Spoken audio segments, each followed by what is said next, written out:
Bismillahirrahmanirrahim. Malam ini kita bisa berkumpul. Sebagian mungkin meninggalkan keluarganya, sebagian meninggalkan sedikit kesenangannya untuk datang ke rumah Allah, untuk duduk di tempat ini. Maka pujilah Allah dan bersyukurlah kepadanya. Allahumma a'inna ala dzikrika wa syukrika wa husni ibadatik. Allahumma salli wa sallim wa zid wa barik wa an'im ala sayyidina wa maulana Muhammadin wa ala alihi wa ashabihi wa man ittaba'ahum bi ihsanin ila yaumiddin. Ya Allah, semoga salawat dan salam senantiasa Engkau curahkan kepada hamba kekasih-Mu, kepada baginda Nabi kita Muhammad alaihi salatu wassalam, yang telah mengajarkan kepada kita segala sesuatu yang kita perlukan dalam kehidupan ini. Sampai bagaimana kita masuk toilet, keluar toilet, berada di dalam toilet, itu udah diajarin sama Nabi alaihi salatu wassalam. Sedetail itu Rasulullah SAW mengajarkan kepada kita, coba. Karena kita manusia yang bodoh dan penuh dengan kezaliman. Maka sebagai bentuk terima kasih kita adalah memperbanyak salawat buat Nabi alaihi salatu wassalam dan memperjuangkan apa yang sudah beliau sampaikan. Semoga salawat itu bersambung untuk keluarga beliau. Jamaah rahimakumullah, kita nih yang udah keluarga kadangkala dapat godaan dari istri kita. Rasulullah sallallahu alaihi wasallam juga pernah mendapatkan godaan dari istri. Bicara tema kita malam ini, godaan wanita itu dahsyat. Sampai akhirnya Rasulullah sallallahu alaihi wasallam memboikot istri. Istri-istri 9 istrinya tidak ada yang digauli.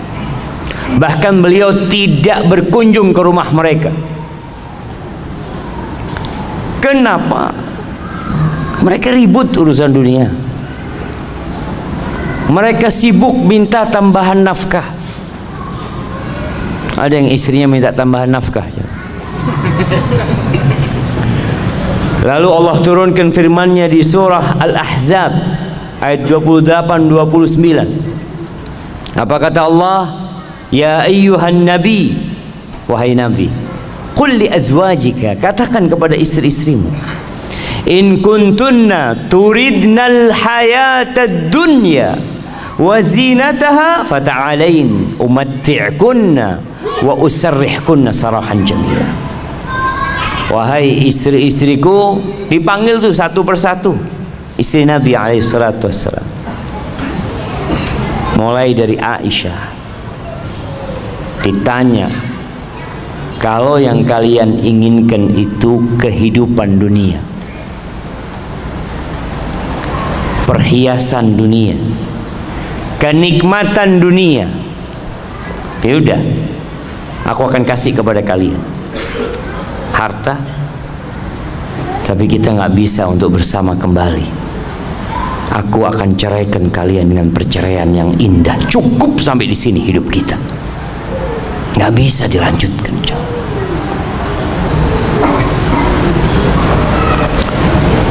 Wa in kuntunna turidna Allah wa rasulahu wad daral akhirah fa inna Allah a'adda lil muhsinati minkunna ajran 'azima. Tapi kalau ambisi kalian itu akhirat, Allah dan Rasulnya dan kehidupan akhirat, maka sesungguhnya Allah menyediakan bagi yang baik di antara kalian pahala yang besar.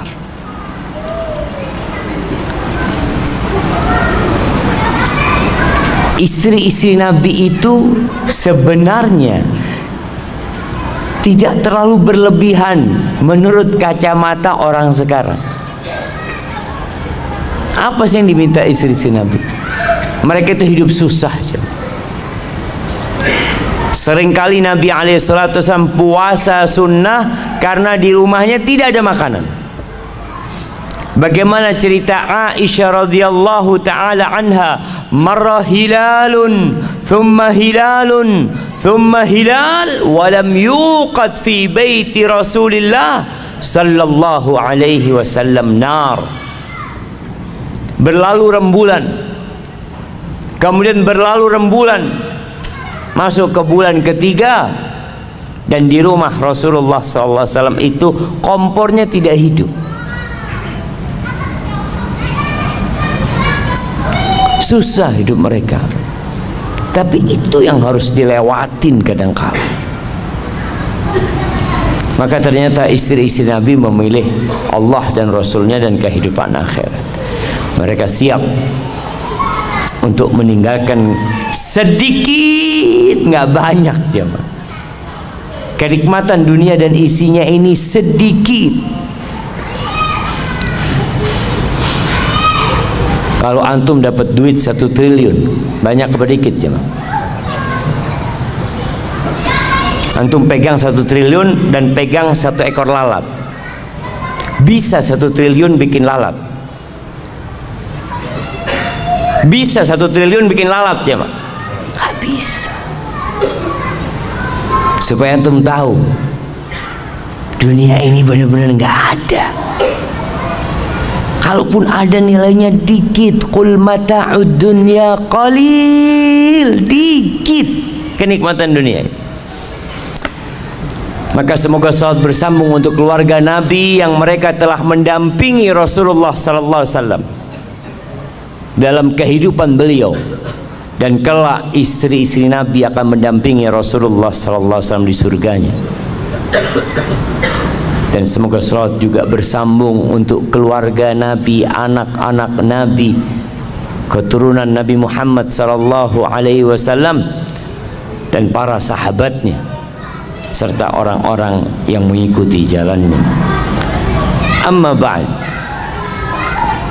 jamaah rahimakumullah, kita hidup di masa yang gemerlapan kehidupan dunia ini begitu menggoda.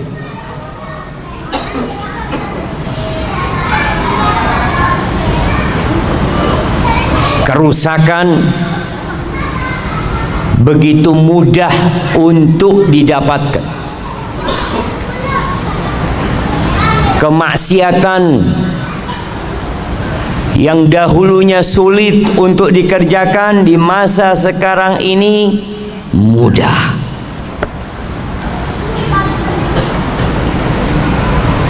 Karena apa? Karena teknologi dan harta ada, fasilitas disediakan semuanya. Zaman dulu jemaah, jangan zaman dulu ya, tahun 90-an ke bawah, itu yang punya motor itu hanya orang kaya aja. Yang bisa beli motor tuh orang kaya. Sekarang di mana-mana orang punya motor. Dulu orang mau berangkat ke tempat maksiat susah. Sekarang online, diantar ke tempat maksiat tentu. Nah, begitu mudah. Mau booking tempat maksiat di handphone bisa pilih tentu. Na'udzubillah min dzalik. Maka waktunya kita berhenti sejenak, merenungkan kehidupan ini.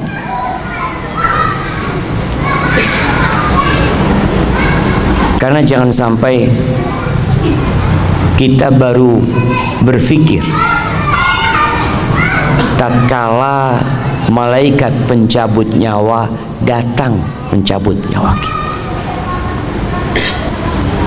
Kita perlu mengingat, dan kewajiban setiap muslim untuk mengingatkan dirinya, untuk menghisap dirinya, dan mengingatkan orang lain. Tadi imamnya baca surat apa? Nah, surat yang rakaat pertama, Al-Insyiqaq. Apa kata Allah? Ya ayyuhal insanu innaka kadihun ila rabbika kadhan famulaqi. Masya Allah, datang hadiahnya. Anda tadi mau kasih hadiah sama yang jawab, cuma kok nggak ada hadiahnya, malu Anda mau kasih hadiah. Nah, apa artinya ayat tadi yang kasih hadiah? Ya ayyuhal insanu, wahai manusia, innaka, sesungguhnya kamu, kadihun ila rabbika kadhan famulaqi. Siapa yang tahu artinya coba? Nah, fadhal berdiri antum. Gak usah ngelihat ke bawah, berdiri aja, berdiri. Kenapa harus ngelihat ke bawah? Nah, fadhal.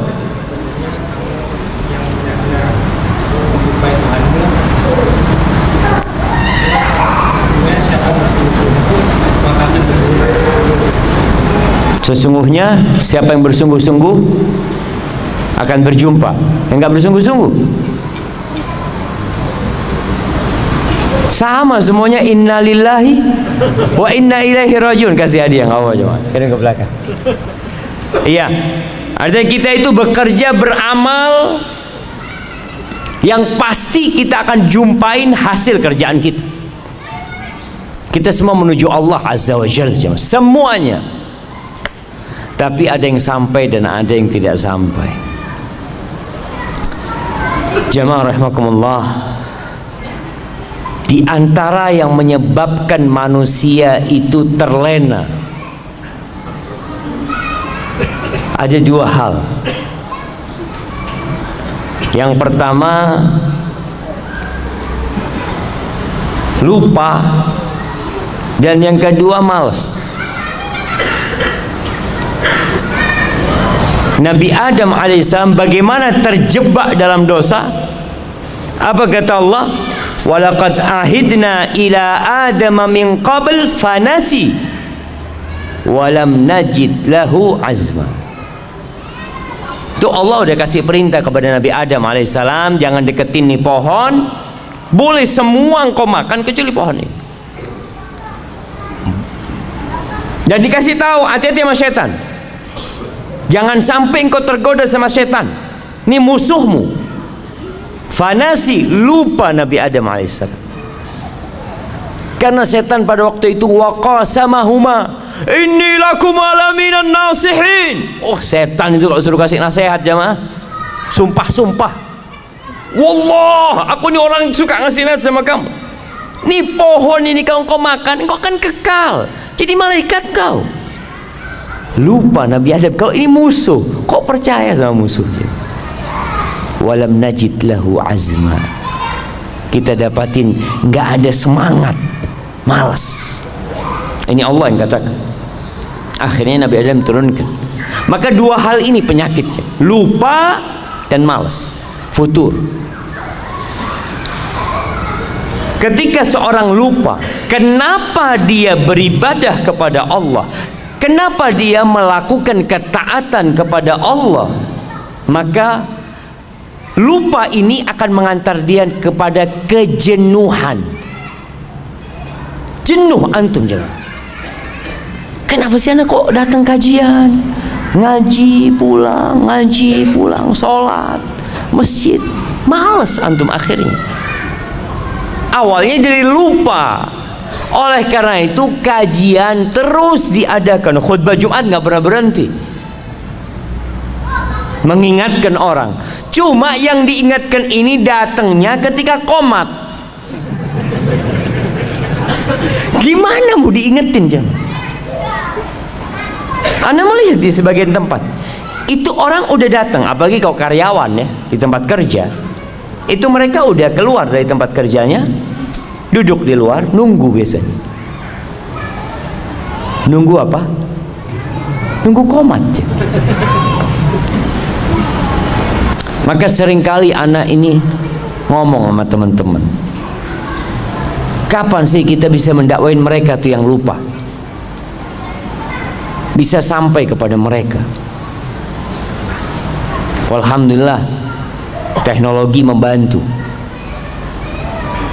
Sekarang bisa promosi video, clips atau ceramah-ceramah pendek itu. Ana ngomong sama bagian admin, tolong dikirimkan ke orang-orang yang nggak ke masjid, yang nggak suka ibadah, nggak, itu yang dikirimin. Kalau yang sudah sering ke masjid, sering kajian, jangan dikirimin. Alhamdulillah dia.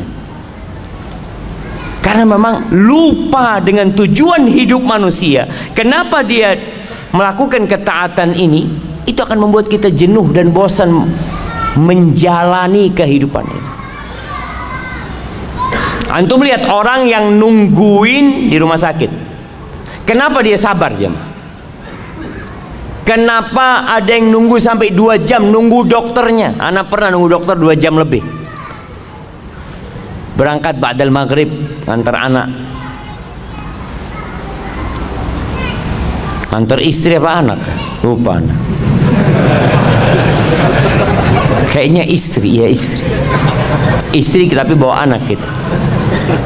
Anak pagi datang ke rumah sakit. Anak ambil janji, tanya nanti jam 7 datang. Anak pikir jam 7 datang langsung masuk jam. Jam 9 masuknya jam. Ternyata jam 7 tuh dokternya baru datang. Apa yang membuat anak bersabar? Karena anak tahu tujuan anak datang ke sini. Anak perlu sama dokternya ini. Ya udah ditungguin. Mau gimana sekarang? Maka kita diperintahkan untuk mengingatkan orang-orang itu. Kenapa sih kita ada di muka bumi ini? Ngapain? Orang kerja dari pagi sampai sore, besoknya kerja lagi, lusa kerja lagi, bertahun-tahun di Angkasa Pura. Antum nggak bosan di Angkasa Pura? Ini yang kerja Angkasa Pura nggak bosan?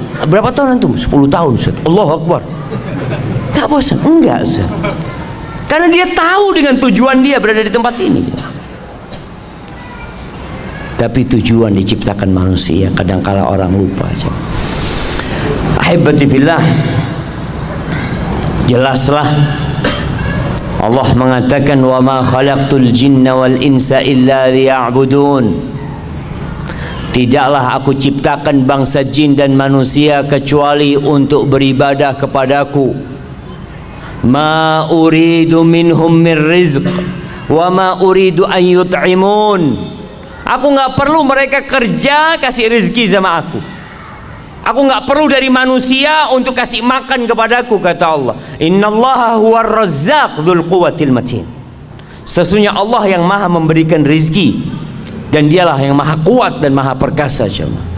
Dan Allah menciptakan isi bumi ini untuk kalian. Huwallazi khalaqalakum ma fil ardi jami'an. Dialah Allah yang menciptakan untuk kalian semua yang ada di muka bumi ini. Ini ayat dijadikan sandaran oleh para ulama bahwa semua yang ada di muka bumi ini hukumnya halal, boleh, kecuali kalau ada dalil yang mengharamkan. Karena Allah menciptakan semuanya untuk manusia. Untuk manusia jemaah, untuk kita.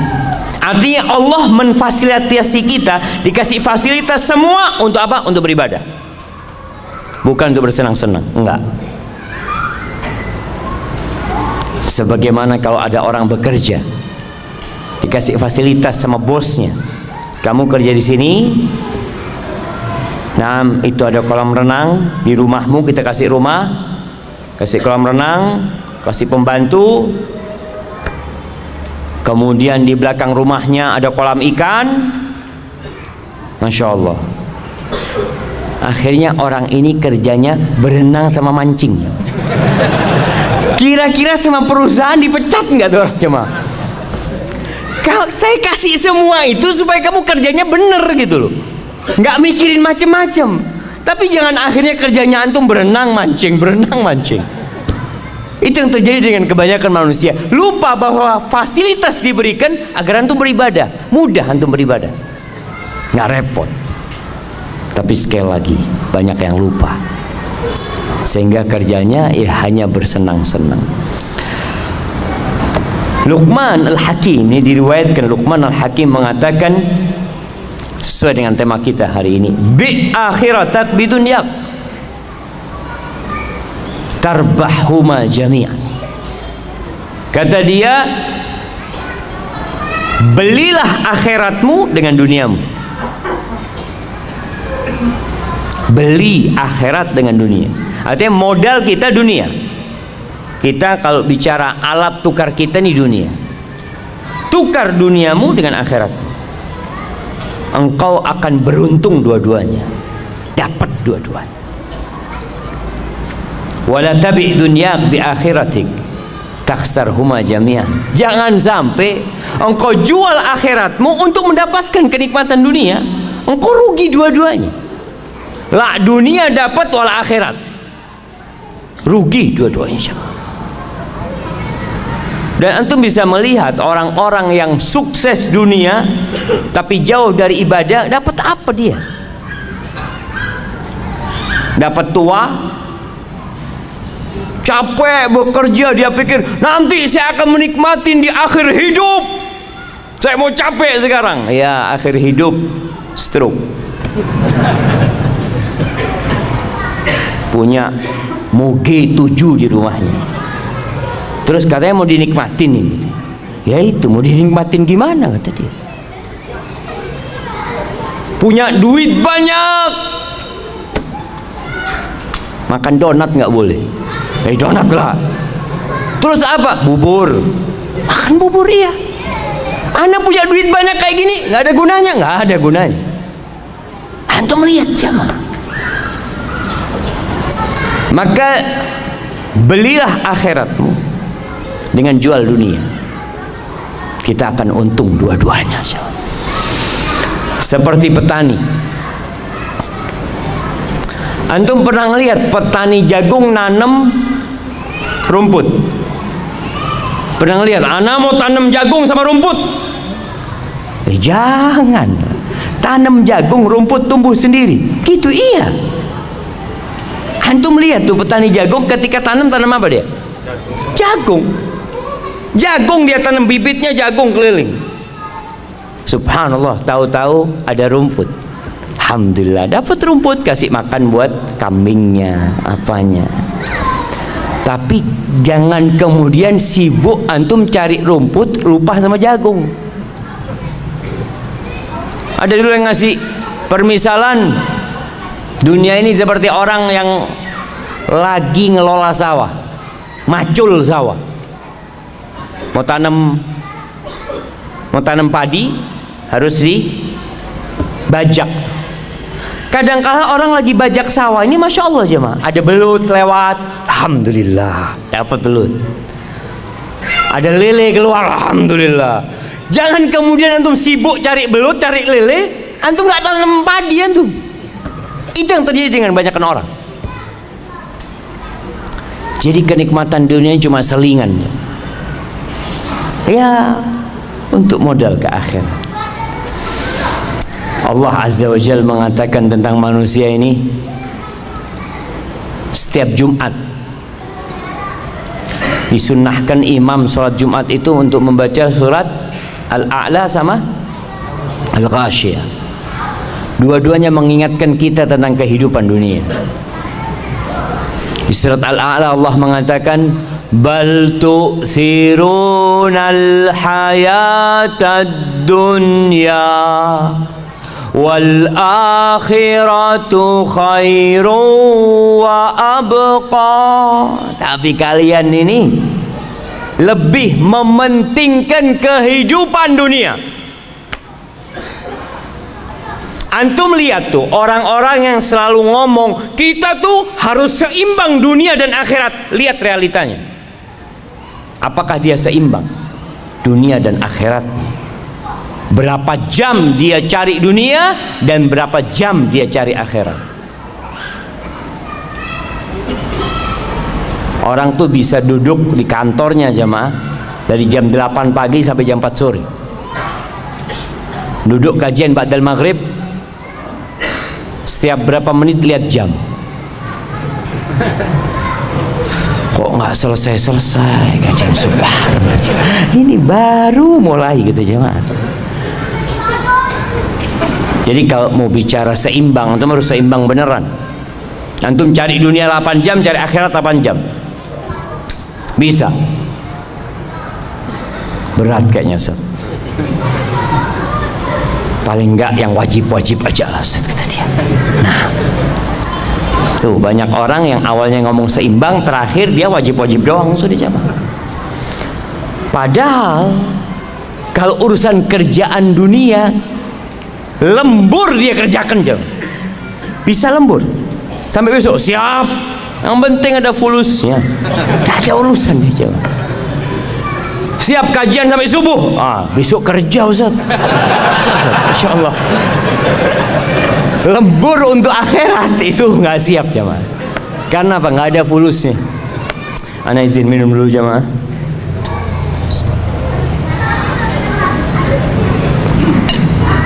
Alhamdulillah. Kalian lebih mementingkan kehidupan dunia, padahal akhirat itu lebih baik dan lebih abadi, kekal jemaah. Banyak sih ayat-ayat dalam Quran yang menjelaskan tentang hakikat kehidupan dunia. Rasul sallallahu alaihi wasallam mengatakan, "Man kanatid dunya hammahu ja'alallahu faqrahu baina 'ainaihi." Barang siapa yang ambisinya dunia, afwan, salah. Barang siapa yang dunia ambisinya, sama apa enggak sama yang pertama aja? Beda. Memang dunia itu ambisi dia. Enggak ada dalam benak dia akhirat. Dia kerja, sekolah, mulai sekolah. Jangan bilang kerja, sekolah. Kenapa kamu sekolah? Ya, supaya dapat pekerjaan. Setelah dapat pekerjaan, ya kawin lah. Setelah kawin, punya anak. Terus punya rumah, punya ini tuh. Jadi dari awal itu akhirat tidak ada dalam benak dia aja. Dunia. Jadi pengaturan dalam otak dia itu dunia. Semua dihitung dengan fulus. Kalau antum tahu orang barat tuh punya istilah time is money. Itu dunia. Jadi kalau orang bicara ambisi dunia, waktu adalah uang. Antum duduk di masjid, antum ditanya, antum dapat apa? Maghrib sampai isya dapat apa antum? Kalau antum buka warung dapat fulus. Antum jualan online dapat fulus. Duduk di masjid keluar fulus. Karena ambisinya dunia, semua dihitung dengan dunia. Berangkat umroh, haji dihitung sama dunia. Umroh berapa bayarnya? Berapa sekarang jamaah? 25 juta. 25 juta. Keluar fulus itu, tabungan berkurang 25 juta.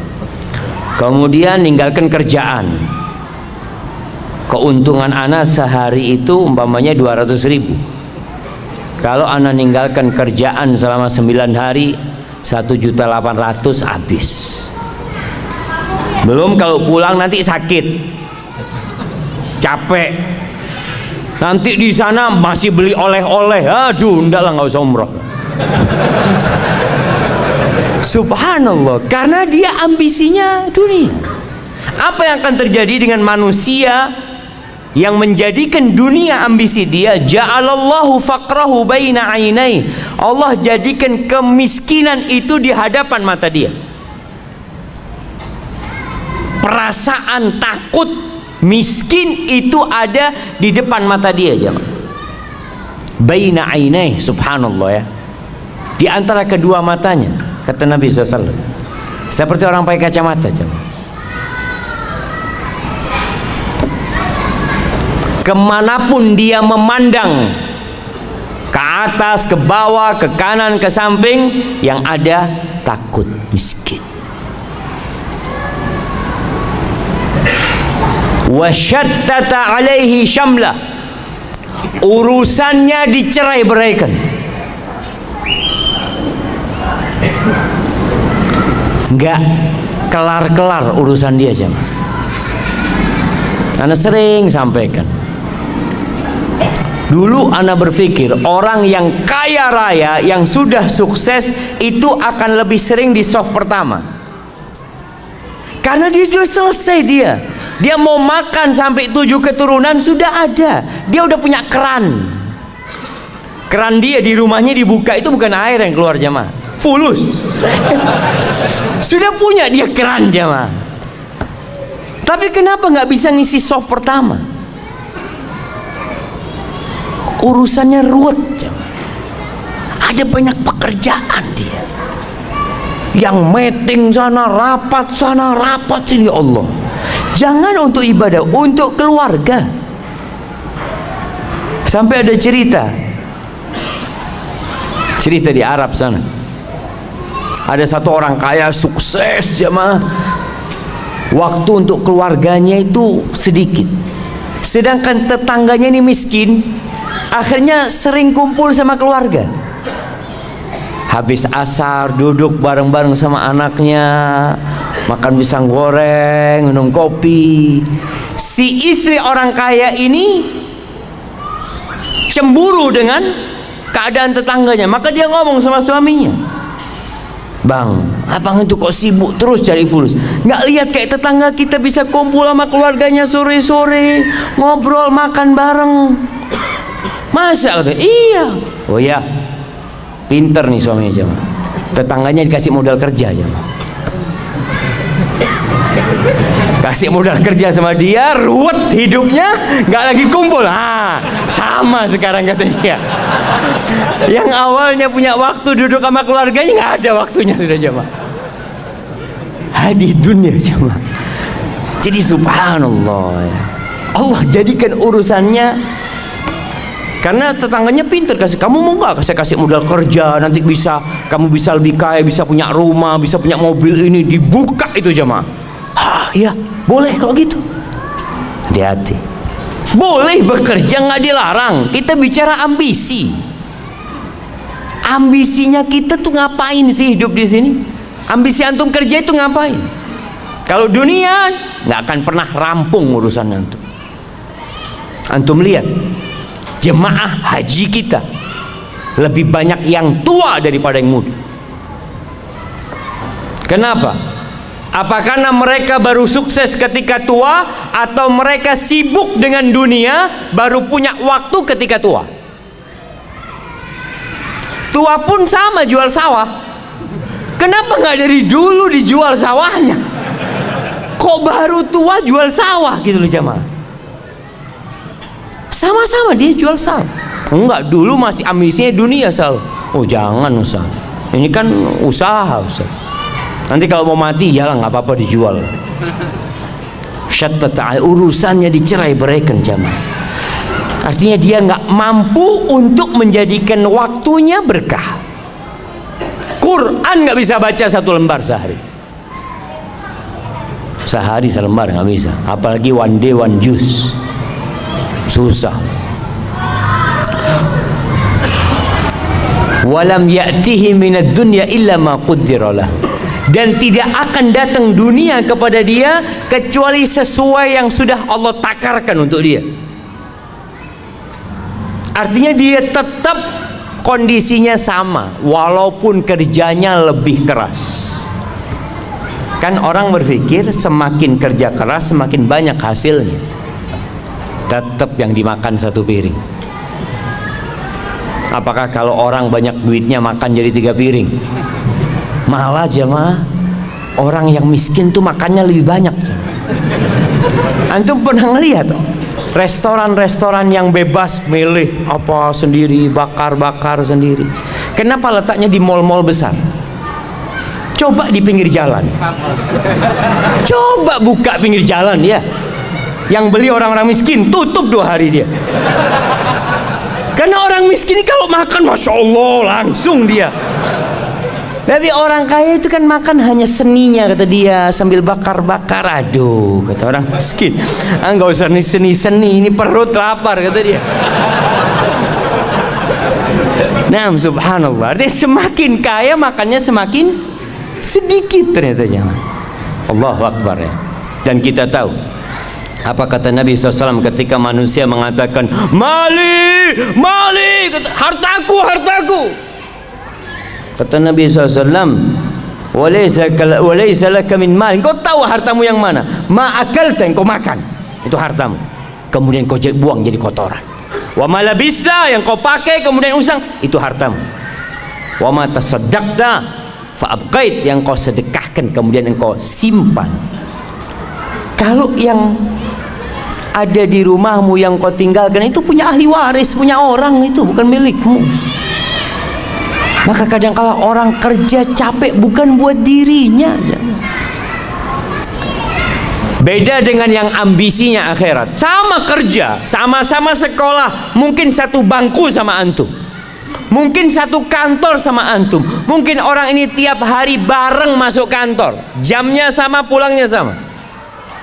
Bedanya apa? Beda ambisi dia. Ambisinya dia akhirat. Siapa yang akhirat ambisi dia? Ja'alallahu ghinahu fi qalbih. Allah jadikan kekayaan buat dia di hatinya, jemaah. Kaya dia, jemaah. Ada kotak amal sodakoh dia. Si fulan nggak pernah sodakoh itu. Kenapa? Aduh, ada kebutuhan buat anak-anak masuk rumah sakit, ini itu macam-macam, subhanallah. Yang fulan karena akhirat ambisi dia punya rezeki sedikit, dia sedekah. Kaya dia walaupun tidak punya apa-apa. Wa jama'a lahu syamlah. Urusannya Allah sederhanakan buat dia. Allah mudahkan urusan dia. Allahu Akbar jamaah. Hidupnya tentram, nggak harus kaya. Kalau bicara hidup bahagia, nggak harus kaya. Apakah antum pikir orang kaya orang yang paling bahagia? Enggak juga. Apakah engkau pikir orang yang terkenal artis itu orang yang paling bahagia? Enggak, banyak artis bunuh diri, banyak. Antum nggak lihat orang-orang sukses ada yang matinya misterius. Di negeri kita banyak orang-orang yang dianggap public figure narkoba karena dia nggak mendapatkan kedamaian itu, jemaah. Tapi kalau ambisinya akhirat, Allah apa? Urusannya Allah sederhanakan. Nasi sama tempe zen buat dia, alhamdulillah.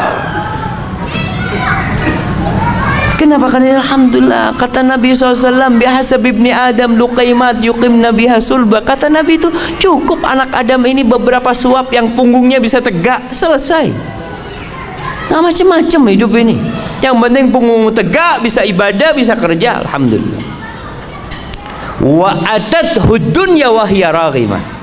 Dan orang ini dunia itu datang kepada dia dalam posisi dipaksa, dunia datang kepada dia. Dia nggak punya ambisi dunia, datang tuh fulus jemaah. Kau tahu ngetok rumah dia, assalamualaikum. Alhamdulillah ada rezeki buat dia. Subhanallah. Ahibati billah. Permisalan dunia ini dikatakan oleh Nabi SAW. Nabi pernah berkata kepada seorang sahabat, namanya Dhahhak bin Sufyan Al-Kilabi radhiyallahu anhu. Nabi mengatakan, ya Dhahhak, ma ta'amuka? Dhahhak, makananmu apa sih? Qala ya Rasulullah al-lahmu wal laban. Wahai Rasulullah, alaika salatu wassalam ya Rasulullah.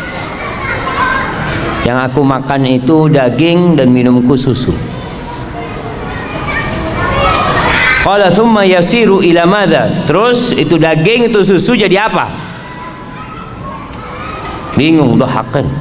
Jadi apa jemaah? Daging, antum kalau ngelihat ya, steak. Antum lihat steak yang dikasih macam-macam atasnya, ada bumbunya, makannya pakai garpu, satunya dipotong. Jadi apa nanti jemaah? Dohak, nggak berani ngomong jadi kotoran. Masa sama Nabi SAW ngomong kotor? Subhanallah, adab dan etikanya para sahabat. Dia tidak ngomong jadi kotor. Dia mengatakan ila ma qad alimta ya Rasulullah, menjadi sesuatu yang engkau sudah tahu wahai Rasulullah SAW. Subhanallah, itu adab dan etika para sahabatnya. Apa kata Nabi SAW? Fa inna Allah tabaraka wa ta'ala daraba ma yakhruju min ibni Adam masalan lid dunya. Sesungguhnya Allah menjadikan apa yang keluar dari perutnya anak Adam itu permisalan untuk dunia ini jemaah. Dunia ini kayak gitu jemaah. Di riwayat lain, itu hadis tadi diriwayatkan oleh Imam Ahmad. Di riwayat Ibnu Hibban, Rasulullah sallallahu alaihi wasallam mengatakan inna mat'am ibni Adam duriba lid dunya mathalan bima kharaja min ibni Adam wa in qazzahahu wa mallahahu fandur ma yasiru ilai. Walaupun makanan itu dikasih hiasan ya. Antum kalau makan di restoran-restoran bintang 5 ya, kadang-kadang kasih piring ada tutupnya, nanti masih keluar asap, dibuka, masya Allah ada sayur-sayurnya yang kecil, di model bintang, di model gunung, model apa, makanan macam-macam, masya Allah. Kata Nabi SAW, akhirnya jadi apa? Mau dibikin seperti apa? Oh, ada yang makanan muncung kayak gunung tadi itu jemaah. Ada yang warna merah, warna kuning, macam-macam. Manusia bikin makanan, jadinya apa? Kita tahu hadhihi hiyad dunya. Itu dunia kita jemaah. Akhir dunia menuju kepada kerusakan. Rumah yang dibangun begitu indahnya, gedung-gedung yang tinggi. Di Jakarta antum lihat gedung-gedung itu modelnya macam-macam. Ada yang model pena, ada yang model kotak, ada yang bulat. Nanti jadi apa jemaah? Jadi debu yang berterbangan jemaah. Maka jangan sampai kita terpedaya dengan sesuatu yang akhirnya jadi kotoran.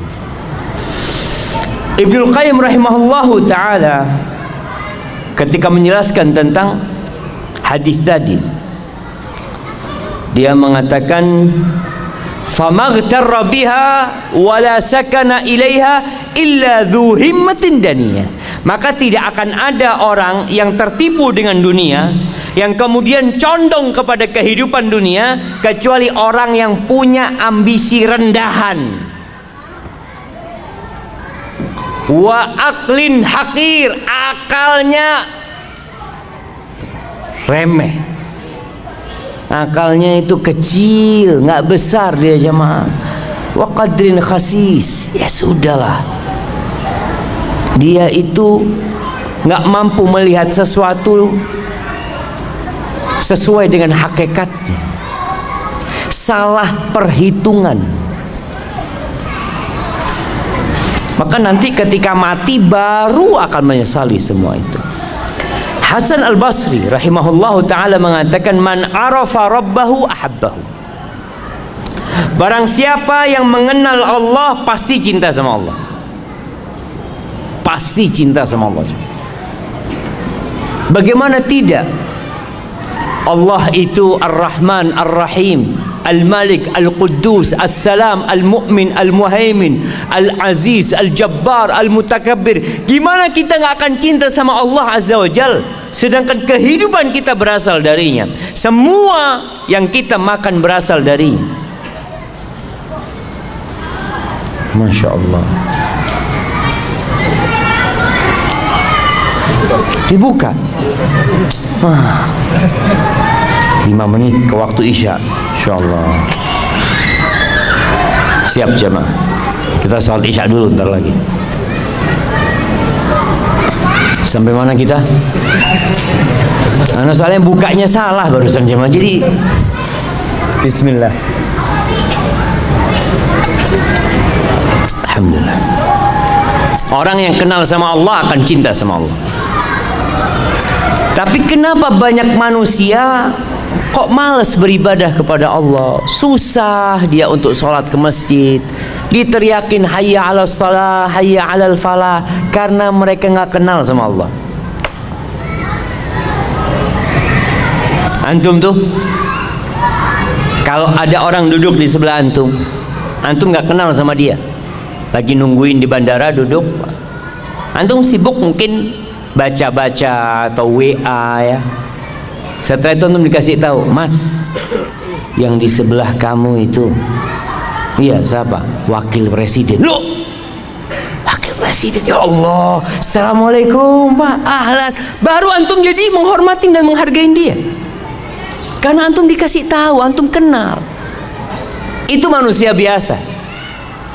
Atau siapalah, antum makan di warung, ada orang datang mau duduk di sebelah antum, dalam hati kecil antum, ya Allah, ini orang nggak tahu adab, tempat udah sempit, duduk sini. Kasih tahu, Mas, yang di sebelahnya itu Gubernur Jakarta. Subhanallah. Assalamualaikum Pak. Baru senyum antum. Maka dikatakan tak kenal maka tak sayang. Betul. Banyak kita nggak kenal sama Allah. Kalau ada orang yang ngasih sama antum rumah, ngasih sama antum mobil, ngasih sama antum istri dan anak, Masya Allah, bagaimana penghormatan antum sama orang itu? Dipanggil antum, ditelepon, bulan antum datang ke sini, siap, padahal antum lagi makan. Aduh, bismillah lah, berangkat sudah, ditinggal makanannya. Karena yang manggil siapa? Yang ngasih antum semuanya. Gimana dengan Allah Azza wa Jalla? Itu kata Hasan Basri, yang kenal sama Allah dia akan cinta sama Allah. Wa man arafa dunya zahida fiha. Yang kenal sama dunia dia akan zuhud sama dunia. Yang kenal sama dunia, tahu dengan hakikat dunia. Maka antum lihat bagaimana Rasulullah SAW, beliau orang yang paling kenal sama dunia. Ketika ditawarin, Masya Allah, tawarin gunung jadi emas ya, ditawarin kenikmatan-kenikmatan dunia, sampai Umar bin Khattab nangis, sahabat nangis melihat susahnya hidup Nabi SAW. Lalu apa kata Nabi? Mali walid dunya, apa urusanku sama dunia ini? Innama mathali wa mathalud dunya karakibin istadhalla tahta syajaratin thumma raha wa tarakaha. Pemisahanku sama dunia ini seperti orang yang sedang berkendaraan, kemudian berhenti di rest area. Kita lihatlah, kalau dulu berhenti di bawah naungan pohon, orang naik onta panas berhenti di bawah naungan pohon, kira-kira berapa lama di bawah naungan pohon? Sebentar, terus mau ditinggal. Antum pernah lihat orang di rest area bangun rumah? Rest area bangun rumah, anak, Pak, ngapain di sini Pak? Kata dia, kita cuma lewat, kita mau ke Bandung. Oh iya, nggak jadi dia. Kalau kita kenal sama dunia, kita akan zuhud dengan dunia, sebagaimana Rasulullah SAW mengajarkan kepada kita. Tapi jamaah, kayaknya kita sholat dulu. Nah, insya Allah kita lanjutkan setelah sholat. Jadi setelah sholat nanti kita langsung kajian. Ba'diyahnya ditunda selesai sholat. Selesai sholat setelah kajian atau di rumahnya nanti jamaah. Hadza wallahu a'lam bissawab. Wassalatu wassalamu ala Rasulillah. Amma ba'd. Kembali kepada dunia kita yang memang kita masih hidup di dalamnya. Sebagian orang-orang pergi dan tidak pernah kembali. Al-Imam Ibnu Qayyim memisalkan dunia dengan ucapannya, ad-dunya kamra'atin baghi. Dunia ini seperti wanita pelacur, la tathbut ma'a zawjin wahid. Dia tidak akan tetap dengan satu orang, dia akan berpindah-pindah. Lihatlah rumah yang kita miliki, dulu punya siapa?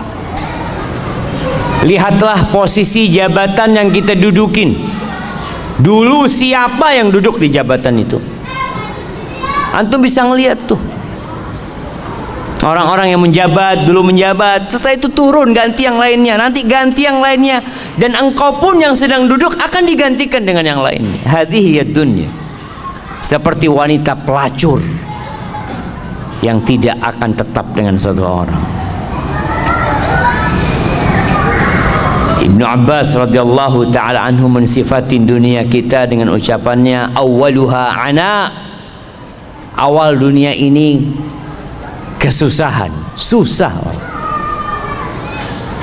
Antum lihat orang-orang yang susah, yang sekarang sukses, bagaimana proses dia meraih kesuksesannya. Dulu menjadi ini, terus naik jabatannya, terus sekolah lagi, terus bertugaskan di sana, kemudian dapat jabatan yang lebih bagus, terus wa akhiruha fana. Akhirnya habis. Jadi kelelahan dia itu habis, siapa? Awalnya kelelahan, akhirnya habis. Bukan kenikmatan.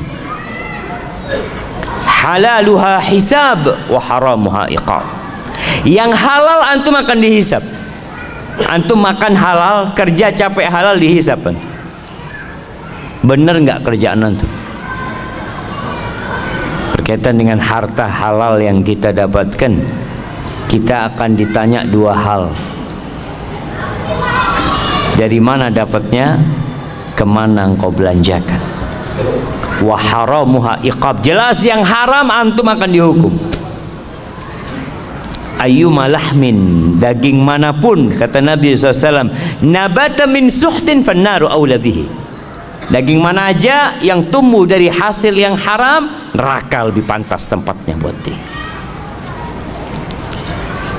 Man istaghna biha futin, yang kaya terfitnah dengan hartanya. Yang punya harta banyak terfitnah dia. Kadangkala sampai merasa nggak perlu sama Allah Subhanahu wa taala. Na'udzubillah min dzalik.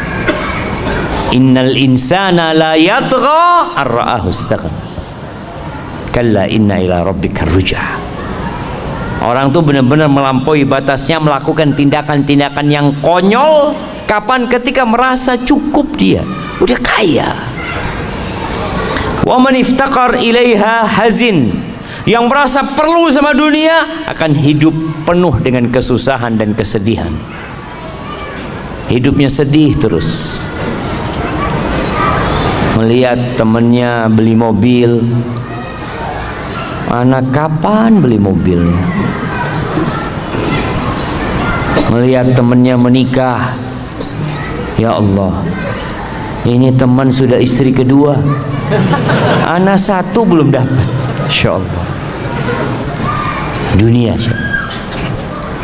Waman sa'alaha fatat, yang berusaha untuk mendapatkannya akan kehilangan dunia itu. Tadi ketika ambisinya dunia itu akan kehilangan. Na'a anha waman na'a anha atathu. Bahkan yang menjauh dari dunia, dunia itu akan datang sama dia.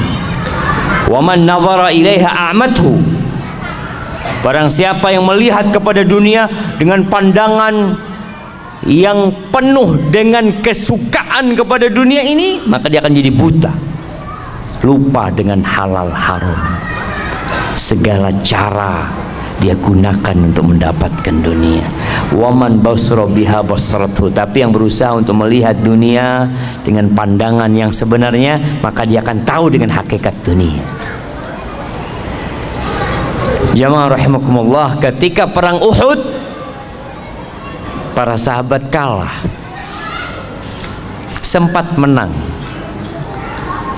kemudian dikalahkan oleh musuh-musuhnya. Walaupun orang-orang musyrikin tidak berhasil menghabisi Rasulullah Sallallahu Alaihi Wasallam dan para sahabatnya, tapi banyak sahabat yang meninggal dunia. Apa sih penyebabnya? Subhanallah.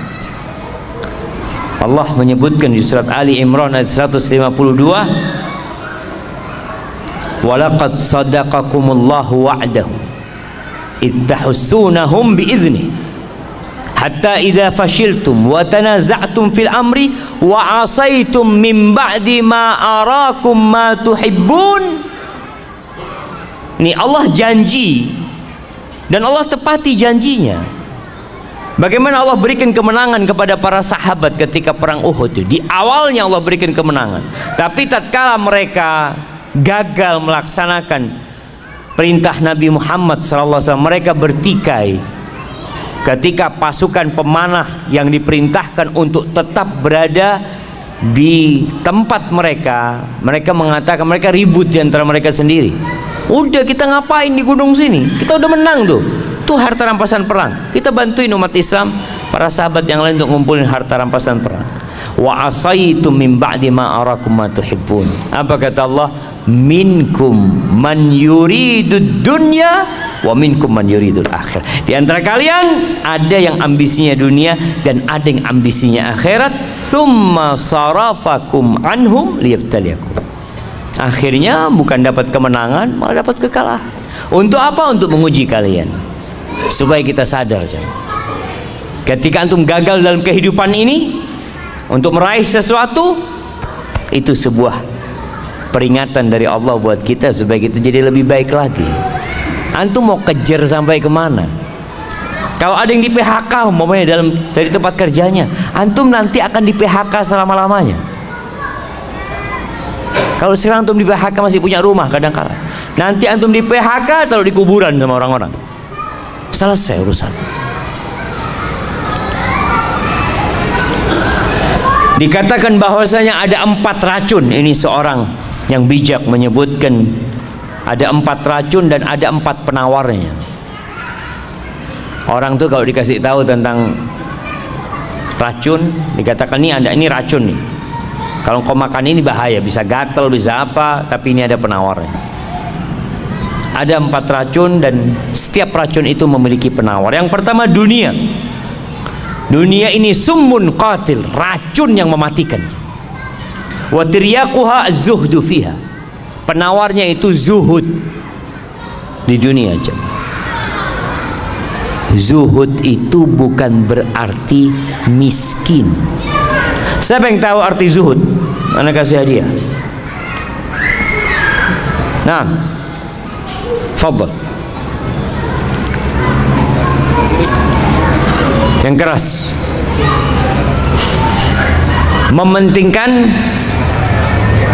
Mementingkan kehidupan akhirat. Baik.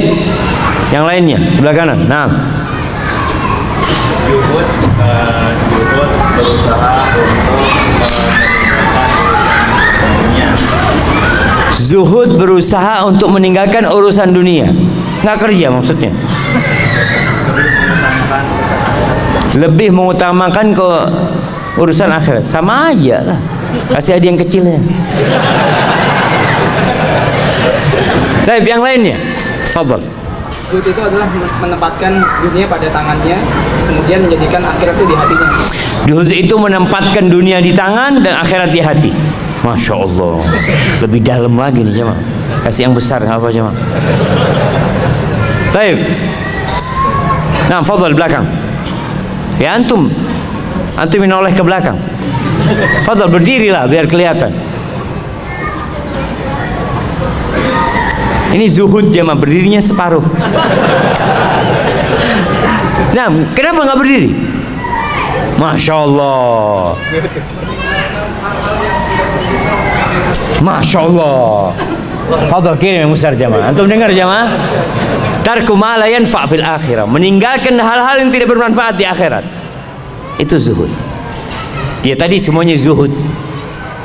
Tapi karena anak hafal yang ini, anak kasih yang besar hadiahnya. Nah, itu definisi Syekh bin Utsaimin rahimahullahu taala ketika mengatakan az-zuhdu tarku ma la yanfa' fil akhir. Meninggalkan segala sesuatu yang tidak bermanfaat di akhirat. Kalau harta bermanfaat di akhirat, antum cari harta. Tapi buat akhirat tadi jamaah. Kalau ternyata jabatan itu bermanfaat buat akhirat antum, antum kejar tuh jabatan. Tapi buat akhirat. Anak kayaknya Ustaz mau jadi ketua di KM masjid Ustaz. Antum jangan ambisi jabatan, bukan. Anak kalau jadi ketua DKM masjid, insya Allah anak makmurkan masjidnya. Artinya dia berusaha untuk meraih sesuatu yang bermanfaat buat akhirat dia, bukan buat dunia. Itu zuhud jamaah. Namun banyak yang memahami zuhud itu miskin, ya bajunya compang-camping. Enggak jamaah. Bisa jadi orang itu masya Allah dirut sebuah perusahaan, tapi dia zuhud. Bahkan ada orang-orang yang kaya raya nggak wajib zakat jamaah. Kaya raya nggak wajib zakat karena duitnya tiap bulan disodakohkan, sehingga pas penghitungan zakat nggak ada yang mau dizakatin, belum sampai nisabnya kata dia. Barakallahu fikum. Anak kok buka ini ya, astagfirullah. Yang pertama tadi dunia, racun yang mematikan, penawarnya adalah zuhud di dalamnya. Yang kedua harta, mal. Allah mengatakan wa tuhibbunal mala hubban jamma. Harta ini racun. Bahkan kata Nabi alaihi salatu wasallam, likulli ummatin fitnah wa fitnatu ummati al-mal. Setiap umat itu ada fitnah, dan fitnah umatku itu harta. Antum lihat pembunuhan yang terjadi, apa penyebabnya? Harta. Kakak beradik tidak bertegur sapa, apa sebabnya? Harta. Wallahi jamaah, kalau antum lihat bagaimana harta ini membuat banyak nyawa melayang, tali silaturahim terputuskan, racun harta ini. Terus apa penawarnya? Zakat dan sodako. Kalau antum sudah sodako, masa antum mau makan hartanya orang? Enggak lah, anak buat akhirat anak. Kalau bicara sodako nggak diterima kalau sodako dari yang haram, nggak ada gunanya antum. Maka bersihkan harta antum dengan zakat dan perbanyak sodako. Kemudian dikatakan termasuk racun itu al-kalam, ngomong. Ada orang itu dikasih bala, suka ngomong, suka bicara. Terus apa penawarnya? Zikrullah, sering berzikir. Jadi antum kepingin ngomong, ahsan zikir. Kepingin ngomong lagi, ahsan zikir. Karena ada orang yang terfitnah ngomong terus kerjanya. Kalau nggak ngomong, sekarang ngomongnya pakai tulisan, komen terus kerja. Masya Allah, antum nggak ada kerjaan gitu. Ya itu Zat, komentator dari dulu jamaah. Subhanallah, ana pernah dulu waktu masa ada Piala Dunia lah, di mana setiap negara itu kan kirim apa pemainnya jemaah. Kemudian karikatur di koran itu, Indonesia bukan kirim pemain, kirim komentator. Iya, ada yang suka ngomong, suka memberikan komentar, dan ana rasa obat dari komentar ini adalah zikr. Udahlah, jangan semua dikomentari. Untuk mengucapkan masya Allah, subhanallah, astagfirullah, Allahu akbar, itu akan lebih indah. Kemudian yang termasuk racun ini al-qadha, hakim yang memutuskan. Orang itu kalau dapat jabatan itu, Allahu akbar, dikatakan orang yang dikasih jabatan apalagi jadi hakim itu disembelih tanpa pisau. Jabatan dia sangat menakutkan. Terus gimana Ustaz? Apa penawarnya? Adil. Berbuatlah yang adil sudah. Anak kemarin membaca berita ada hakim yang dibunuh. Ya, konsekuensi ketika seorang menegakkan keadilan, mungkin nyawa antum yang akan melayang. Tapi mau tidak mau, kehidupan ini nggak lama. Kalau nggak besok, lusa kita akan mati. Jamaah rahimakumullah, Utsman bin Affan radhiyallahu anhu diriwayatkan mengatakan, hammud dunya zulmatun fil qalb. Ambisi dunia itu menyisakan kegelapan di dalam dada, di dalam hati. Antum nggak bisa tidur, bingung. Ketika mikirin dunia, wallahi antum bingung. Wa hammul akhirah nurun fil qalb. Tapi ambisi akhirat itu cahaya di hati. Jadi ketika antum berambisi untuk akhirat, terang antum melihat jalan hidup ini jemaah. Terang. Antum tidak akan berada dalam kegelapan. Dan yang terakhir, berkaitan dengan tema kita hari ini, Rasulullah sallallahu alaihi wasallam banyak berdoa, mengatakan Rabbana atina fid dunya hasanah wa fil akhirati hasanah wa qina adzabannar. Antum perbanyak nih doa. Kalau kita lihat dari doa ini, kalau persentasenya jemaah, doa ini 3 bagian yang disebut dengan doa sapu jagat. Yang pertama, Rabbana atina fid dunya hasanah. Ya Allah, berikan kepada kami kebaikan di dunia. Apa kebaikan di dunia? Berbagai macam penafsiran para ulama. Ada yang mengatakan ketaatan kepadamu ya Allah, bisa beribadah kepadamu. Itu kebahagiaan di dunia. Memiliki harta yang membantu kita untuk meraih akhirat kita. Artinya kita hidup di dunia perlu kebahagiaan, tapi semuanya yang mengantarkan kepada akhirat. Wa fil akhirati hasanah. Dan berikan kebahagiaan di akhirat. Kita minta kepada Allah Subhanahu wa taala agar kita bisa selamat ketika dibangkitkan dari kubur, kemudian melewatin satu persatu hal-hal yang sangat menakutkan di padang mahsyar sampai bisa selamat masuk surga. Wa qina adzabannar, dan selamatkan kami dari api neraka. Jadi dunia hanya sepertiga aja, 2/3-nya buat akhirat kita. Jadi kalau ada orang yang mengatakan ya kita harus seimbang dunia, kau bisa seimbang, masya Allah. Tapi paling tidak jangan sampai ambisi kita itu adalah dunia saja. Silahkan bekerja, silahkan mengais rezeki, silahkan mengumpulkan harta, tapi tetap semuanya untuk akhirat antum. Dan ketika ambisi antum akhirat, dunia akan ikut. Antum akan dapat anak-anak yang soleh, istri yang soleha, keluarga yang sakinah, mawaddah, penuh dengan rahmat. Allahu Akbar. Baik, kita masuk ke sesi tanya jawab. Masya Allah.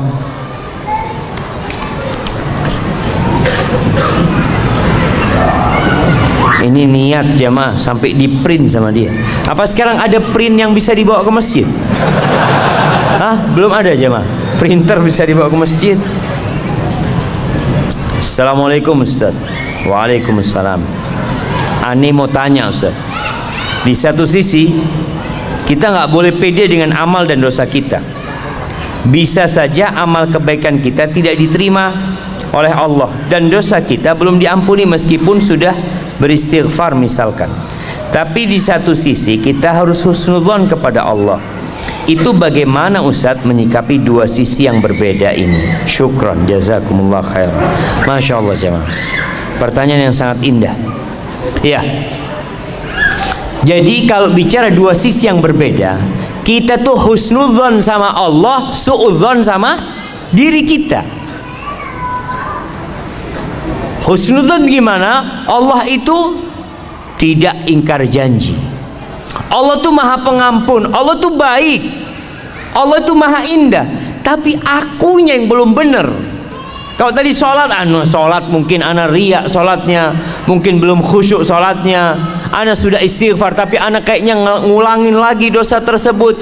Jadi inilah yang harus ada dalam hamba. Allah ketika menyebutkan tentang orang-orang yang soleh, apa kata Allah? Yad'unana raghaban wa rahaba wa kanu lana khashiin. Mereka itu terus berdoa, beribadah kepada kami dalam posisi harap-harap cemas. Jadi kondisinya dia berharap, nggak boleh putus asa. Tapi dia juga nggak boleh GR dengan amalan dia. Tetap dia cemas, takut amalannya nggak diterima, takut di dalam amalannya ada sesuatu selain Allah Azza wa Jalla. Jadi posisinya antum tetap berharap kepada Allah dan cemas dengan amalan antum yang mungkin belum sempurna. Oleh karena itu, selesai sholat kita baca apa? Astagfirullah, minta ampun sama Allah SWT. Ketika antum dengar ayat wa man yattaqillah yaj'al lahu makhrajan wa yarzuqhu min haitsu la yahtasib, barang siapa yang bertakwa kepada Allah, Allah akan kasih solusi buat dia, dan Allah akan kasih rizki dari arah yang tidak disangka-sangka. Lalu dia mengatakan, Ustadz, ana ini sudah hijrah, sudah sholat di masjid, sholat malam, kok rizki masih sempit. Oh, ini suudzon sama Allah. Seakan-akan kok janjinya Allah nggak datang. Jangan. Antum harus terus mengatakan, ya Allah, mungkin aku belum pantas mendapatkan, ya Allah, mohon maaf lagi ya Allah. Sampai sebagian ulama mengatakan istighfaruna yahtaju ilal istighfar. Istighfar kita itu perlu istighfar, jemaah. Kita udah istighfar, masih perlu istighfar lagi. Karena mungkin istighfar kita belum dari hati. Maka seperti itu yang dimaksud, kita husnudzon sama Allah tapi suudzon sama diri sendiri. Hadza wallahu a'lam.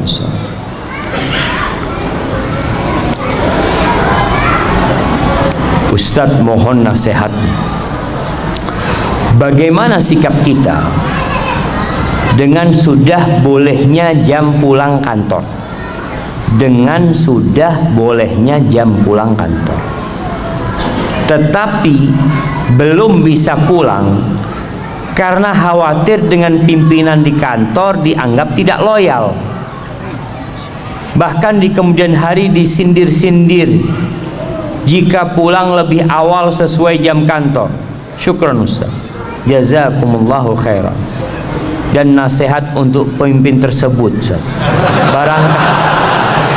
barangkali beliau hadir juga.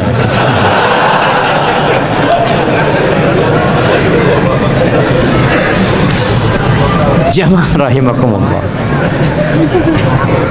Ya, kalau kita bicara jam kerja, ya udah, laksanakan tugas kita dengan baik sampai jam kerja usai, antum boleh pulang.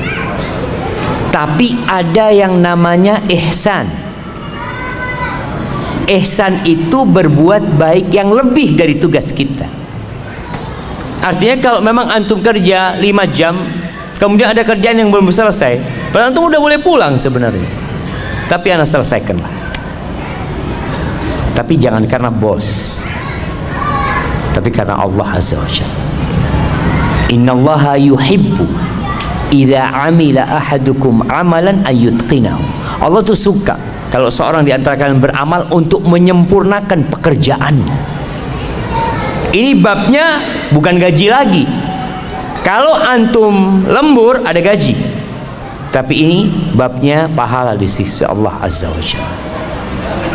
Kemudian kalau antum dikatakan tadi untuk menjaga kebersamaan di kantor, ya, mungkin bos punya kerjaan yang belum selesai yang perlu kita bantu, makanya antum jaga hubungan baik dengan bos, dengan atasan. Datang, bos, ada yang bisa anda bantu?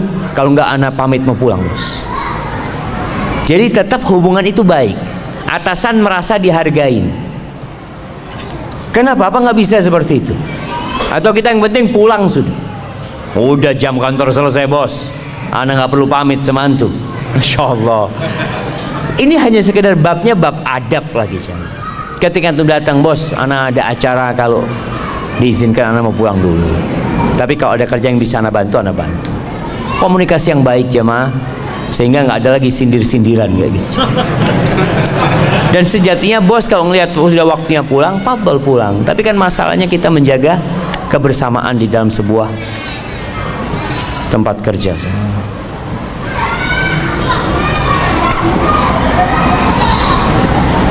Assalamualaikum Ustaz. Saya seorang penanggung jawab di toko dan dari manajemen menyuruh wajib memasang aksesoris pernak-pernik Natal di toko yang saya pimpin. Apa sikap yang harus saya lakukan? Jazakallahu khairan. Ahibati fillah, kita ini hidup di negeri yang beragam agamanya, dan alhamdulillah keberagaman itu bukan hal yang baru di dalam Islam. Di kota Madinah pun, Masya Allah, Rasulullah SAW bertetanggaan bukan dengan orang Nasrani, tapi dengan orang Yahudi yang terkenal permusuhannya dan kedengkiannya kepada umat Islam, tapi saling menghargai. Namun kalau urusannya ibadah, ini urusannya dengan ibadah mereka, maka kita hendaklah tidak ikut-ikutan dalam peribadatan mereka, karena ini urusan dengan akidah, keyakinan. Natal itu merayakan hari kelahiran anak Tuhan, sedangkan kita mengatakan qul huwallahu ahad Allahu samad lam yalid wa lam yulad wa lam yakul lahu kufuwan ahad. Maka para ulama berbincang tentang hal bolehkah kita ikut serta merayakan. Merayakan itu macam-macam. Salah satunya dengan tadi membuat sebuah, ya, kalau bicara pasang aksesoris yang mengingatkan kalau ini memang adalah menyambut hari Natal mereka. Yang Nasoro silahkan yang Nasoro mengadakan, membuat hal itu. Tapi yang Muslim la jam'. Karena kita diajarin sama Allah, lakum dinukum waliyadin.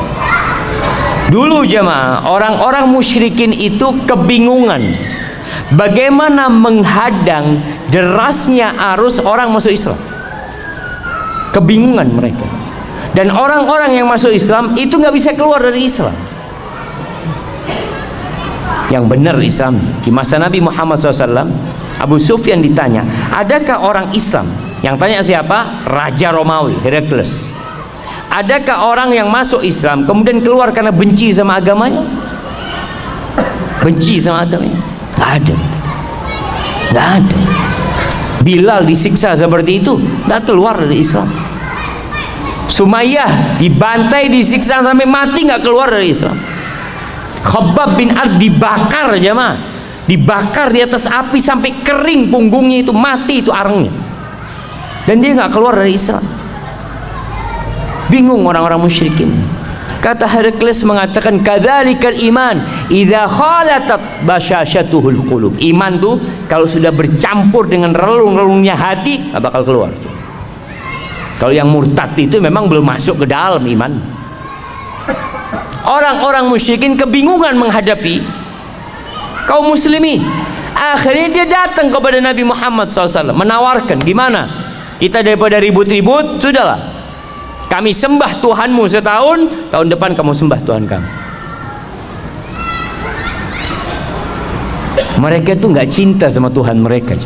Mereka siap untuk tukar-tukaran Tuhan. Iya.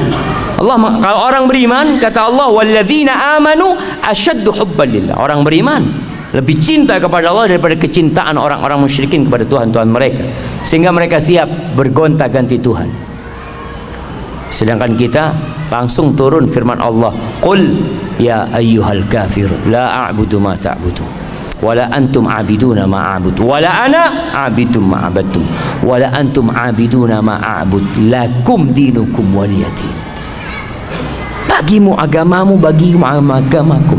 Wa in kadzabuk faqul li amali wa lakum amalukum antum bari'una mimma amal wa ana bari'un mimma ta'malun.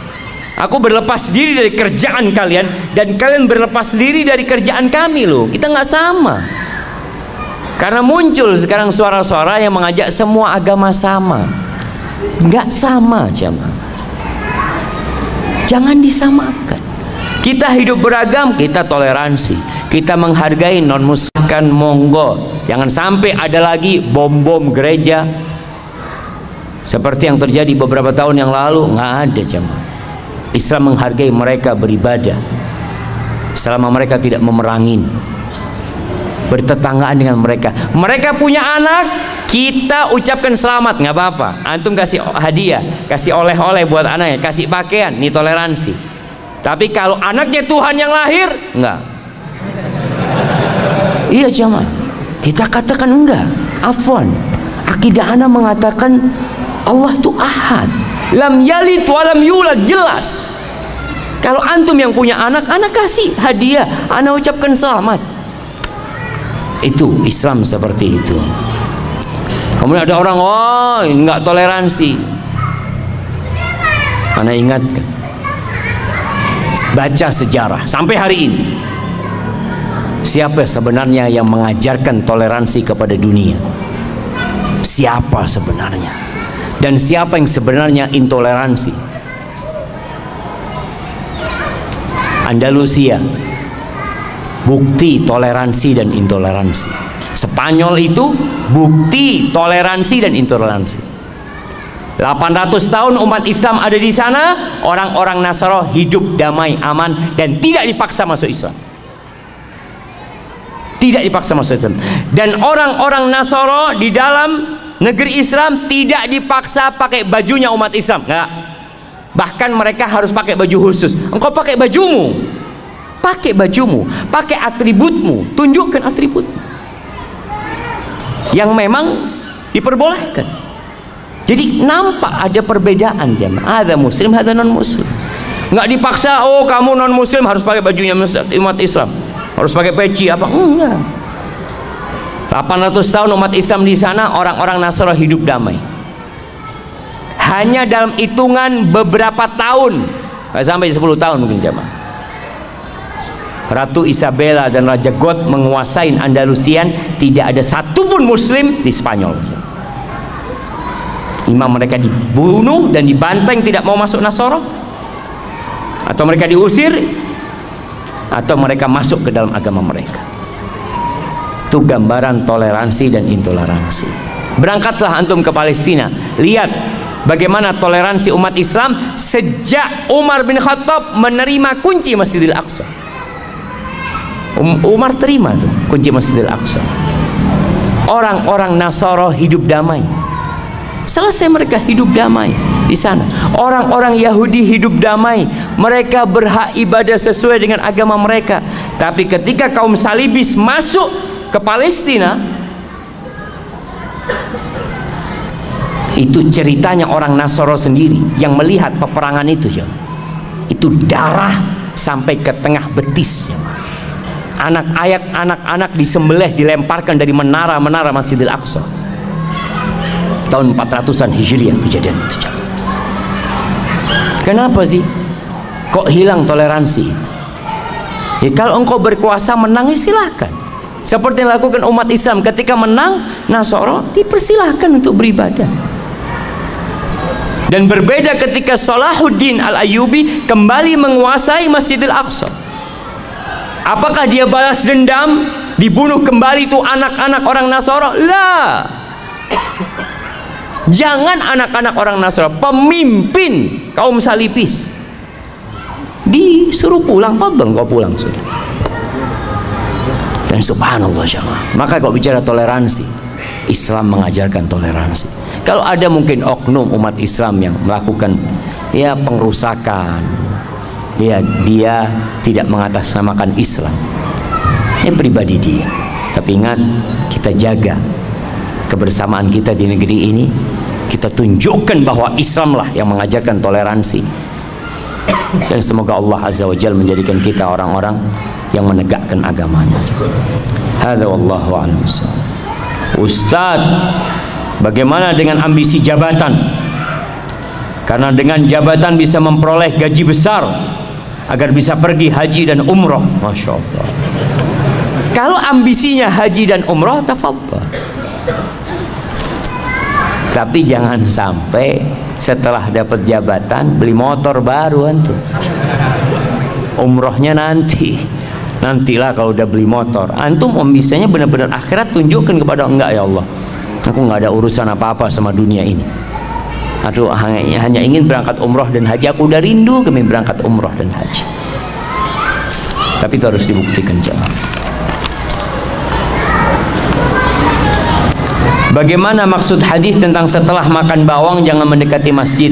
Saya belum paham, Ustaz. Jamaah rahimakumullah, masjid ini tempat berkumpul, tempat beribadah.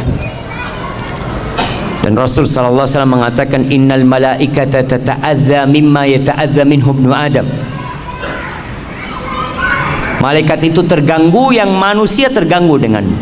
Salah satunya adalah aroma yang nggak enak, aroma yang nggak nyaman. Dulu aroma yang tidak nyaman itu bawang, ya, sampai sekarang sih. Cuma di Indonesia ini orang makan bawang mentah itu hampir nggak ada. Rasul SAW menganjurkan kalau harus makan bawang ya dibunuh, aromanya itu dengan dimasak, aromanya itu udah keluar.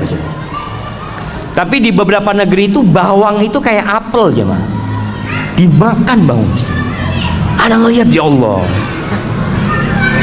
dan baunya masya Allah. Kalau antum sholat di samping dia, Allah, aduh nggak jadi, Allah Akbar, terganggu antum. Makanya sama Nabi SAW yang seperti ini nggak boleh mendekat ke masjid karena kau mengganggu orang lain. Orang datang ke masjid untuk khusyuk, makanya dianjurkan pakai parfum, pakai wangi-wangian, bukan pakai parfum dari bawang. Indonesia apa yang bau, jemaah? Pete, jengkol. Tapi mungkin ada kondisi tertentu yang kalau berkeringat itu memang jadi bau. Maka yang sama dikiaskan dengan bawang tersebut. Artinya kalau antum makan bawang kemudian menimbulkan aroma, itu yang jangan mengganggu. Kalau antum mau ke masjid pakai parfum lah. Kalau bisa pakai parfum yang modelnya taruh di dinding, jamaah, tiap 5 detik nyemprot gitu ya, serot gitu ya, karena kan takut aromanya antum ganggu sama yang lain. Artinya intinya antum nggak boleh ganggu umat Islam ketika beribadah. Dan bolehkah pindah,